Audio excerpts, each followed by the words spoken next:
Le podcast de la CPTS Paris 8. Alors je suis avec Gérald Fan, qui est cardiologue et médecin spécialiste de plongée. Bonjour Gérald. Bonjour Denis. Alors Gérald, j'ai une question. On a fait dans un précédent épisode la plongée en apnée. Et là, on va parler de la plongée bouteille. Parce que c'est vrai que les petits fonds sous-marins que j'ai pu voir en faisant du snorkeling en surface, ça donne envie de descendre plus profond et plus longtemps. Est-ce que c'est accessible à tout le monde ? Alors la plongée bouteille, c'est vraiment accessible à tout le monde, sous réserve d'être en bonne santé bien sûr, mais c'est même plus facile que la plongée en apnée, puisqu'on respire normalement. D'accord. Donc ça supprime le côté apnée, le côté angoisse dû au fait qu'on ne peut pas respirer. Là, on respire absolument normalement de l'air. Donc il n'y a rien d'extraordinaire. Alors, est-ce qu'il y a des précautions à prendre ? Oui, être formé d'abord, parce que effectivement, c'est un sport particulier, avec du matériel qu'il faut savoir utiliser, avec des problèmes de sécurité qu'il faut absolument apprendre avant. Mais c'est vraiment accessible à tous et la formation de base est assez simple. Ça peut se faire en quelques séances, en 4, 5 séances d'une heure. On peut être tout à fait formé pour commencer à faire la plongée bouteille. D'accord. Et donc, on s'adresse à un club de plongée, bien évidemment, parce qu'on ne va pas acheter le matériel de plongée et puis se mettre à plonger tout seul. Non, là, ça pourrait éventuellement être dangereux, mais il y a énormément de clubs de plongée, que ce soit en région parisienne ou dans toute la France. D'accord. La France est un des pays au monde qui a le plus de clubs de plongée.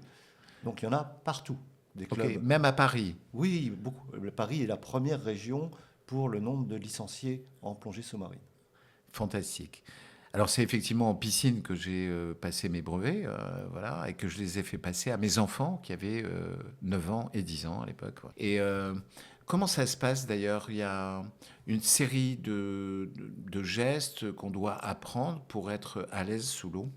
Oui, alors il y a des gestes de base qui sont comment respirer sous l'eau, dans ce qu'on appelle le détendeur, hein, cette espèce Oui. d'embout qu'on met dans la bouche qui est relié à la bouteille d'air comprimé, hein, puisque c'est de l'air comprimé et non pas de l'oxygène comme beaucoup de gens le croient. Et il faut apprendre à le tenir dans sa bouche, à ne pas le lâcher bien entendu, mais on apprend aussi à vider son masque, parce que souvent, lorsqu'on est sous l'eau, il peut y avoir un peu d'eau qui rentre dans le masque, c'est désagréable. Alors soit on remonte en surface pour vider le masque et on recommence, mais c'est un peu ennuyeux, donc on apprend à vider son masque sous l'eau. Sous l'eau. Oui. C'est un des gestes essentiels. Et le deuxième, c'est d'être capable d'enlever son détendeur de la bouche et de le remettre en bouche sans boire la tasse, pour aussi éventuellement recevoir de l'air d'un autre plongeur. D'accord. Alors, il y a une limite à la plongée avec bouteille, jusqu'où on peut descendre et comment, ça se passe comment ? Alors, la limite va dépendre du niveau de formation. Un débutant niveau 1, il va pouvoir descendre jusqu'à 20 mètres, ce qui est déjà pas mal. C'est là qu'il y a le plus de choses à voir. Après, avec des techniques différentes, on peut descendre, je ne dirais pas sans limitation, mais avec les plongeurs professionnels peuvent descendre au-delà de 200 mètres, 300 mètres. Le record de plongée, alors c'était une plongée virtuelle en caisson, c'est plus de 600 mètres. Ouh, mais c'est Ça a énorme. été Et fait donc en là, France à la COMEX. d'accord. Et la pression de l'eau sur le corps lorsqu'on descend, on la ressent de manière très très forte. Alors j'ai fait de la plongée et je peux témoigner que lorsqu'on est sous l'eau, on a une sensation extraordinaire de plénitude, d'être zen. Ça s'approche beaucoup de la méditation. C'est assez fantastique et je peux comprendre qu'il y a beaucoup de personnes qui sont complètement addictes à la plongée pour retrouver cette sensation. Est-ce qu'elle est dangereuse d'ailleurs, cette sensation ? Alors, dangereuse, non, elle est très agréable.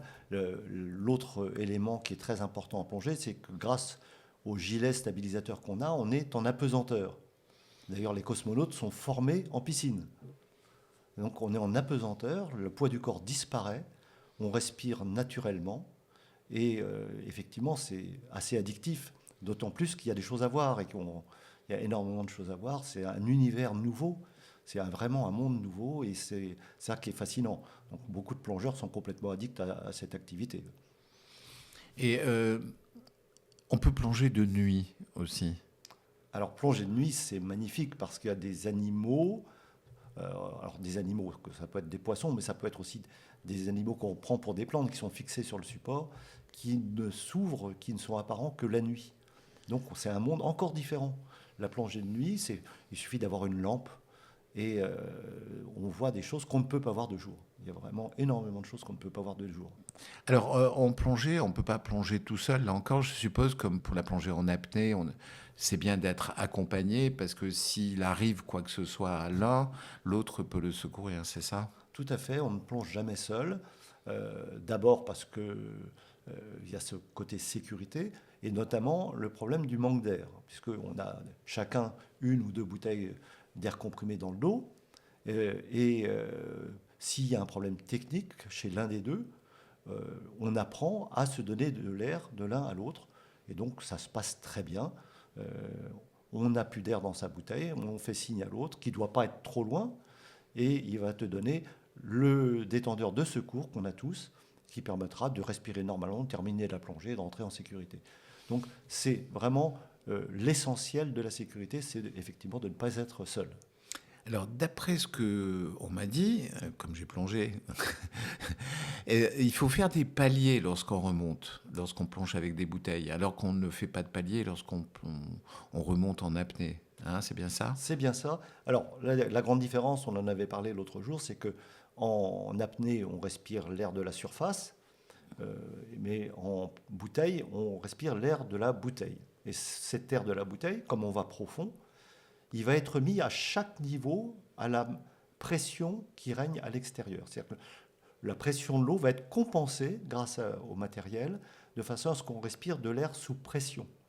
Donc en surface, on respire de l'air à la pression atmosphérique.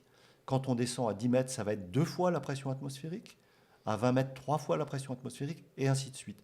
Et donc cet air sous pression, une partie de cet air va se dissoudre dans notre organisme. Donc l'air, c'est fait d'oxygène et d'azote. L'oxygène, on le consomme, et l'azote, on ne le consomme pas, il va se stocker dans l'organisme et il va falloir l'éliminer en remontant. S'il y en a trop, et qu'on n'arrive pas à l'éliminer, on va devoir s'arrêter de temps en temps, c'est ce qu'on appelle les paliers, et attendre que l'azote s'élimine pour pouvoir remonter en sécurité. D'accord. Et quels sont les risques finalement? Voilà. Si on Si on élimine remonte mal, trop vite. voilà, si on Voilà. élimine mal l'azote, eh bien, il va se créer des bulles dans les vaisseaux et on va faire ce qu'on appelle un accident de décompression. Alors, ces accidents de décompression ne sont pas très fréquents, hein, et dans la majorité des cas, ils ne sont pas très graves s'ils sont traités rapidement. Les séquelles sont vraiment rarissimes. On a largement surestimé le risque de ces accidents de décompression. Mais ça existe. D'accord. Je me souviens que j'avais plongé dans une île tropicale, hein, et que je prenais l'avion, pas exactement l'avion, on prenait un hélicoptère pour aller faire un tour sur le volcan l'après-midi même. Et le moniteur de plongée nous a dit, mais vous êtes fou, il ne faut pas le faire. Et c'est pour quelle raison? Alors, donc, on a dit que quand on remontait, il fallait éliminer l'azote et qu'il fallait faire éventuellement des paliers pour l'éliminer. Mais quand on arrive en surface, on n'a pas encore tout éliminé. D'accord. Si on monte en altitude, c'est comme si on continuait à remonter. Et D'accord. donc, on va éliminer encore de l'azote et on peut faire un accident de décompression en avion si on a D'accord. plongé moins de 24 heures avant. En D'accord. gros, le message, c'est de ne pas prendre l'avion moins de 24 heures après une plongée. D'accord. Donc, si je pars dans une île, je vais en Martinique, en Guadeloupe, par exemple, et que mon départ, c'est dimanche de l'avion, j'évite de plonger le samedi, quoi. C'est exactement ça. Voilà. Et si tu veux faire le tour en hélicoptère, tu le fais en arrivant. Oui, c'est une bonne idée. Voilà. Effectivement. Est-ce qu'il y a des conseils à donner aux gens alors, parce qu'on met des combinaisons pour lutter contre le froid, je pense, hein, c'est ça, Oui. pour essayer de réguler sa température. Euh, et est-ce qu'il y a des conseils à donner est-ce que je sais qu'il y a deux types de brevets. Il y a le brevet français, mais il y a aussi ce qu'on appelle le PADI, je crois, qui est essentiellement dans les pays anglo-saxons. Tout à fait. Alors, il y a plusieurs fédérations dans le monde. Il y a effectivement la fédération française pour les Français, mais il y en a aussi en Angleterre, en Allemagne.